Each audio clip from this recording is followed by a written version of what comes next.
Good morning, guys. This is Miss Molina. So we're having some technical difficulties with the internet this morning. You live and you learn, so I had to redo the video. So when you log on to First Block, obviously the first thing you are going to see is the video announcement that I'm remaking.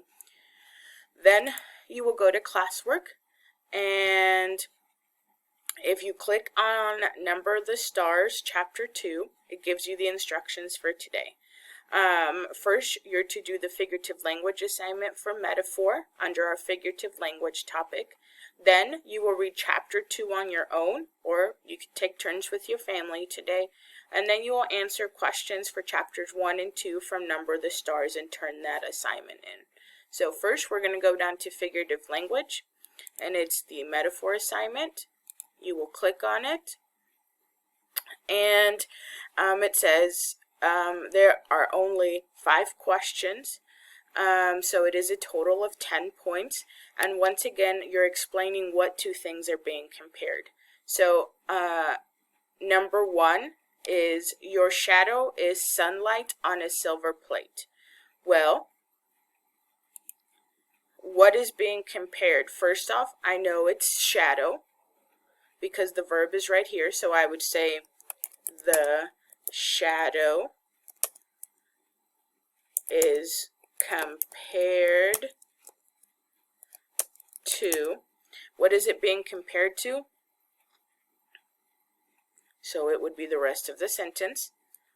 Sunlight on a plate of silver.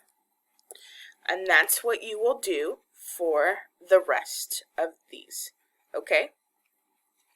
Remember, metaphor does not use like or as. It compares two unlike things without using like or as. So I'll exit out of that. Okay, after you do that assignment, like I said, you'll go up to Number the Stars tab where you will see Chapter 2. You will read Chapter 2. It's super short, which is why I'm not reading it to you, and because I want you to practice reading.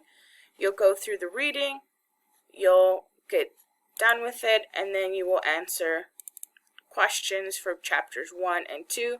You have some that are true and false. You have 5 of those.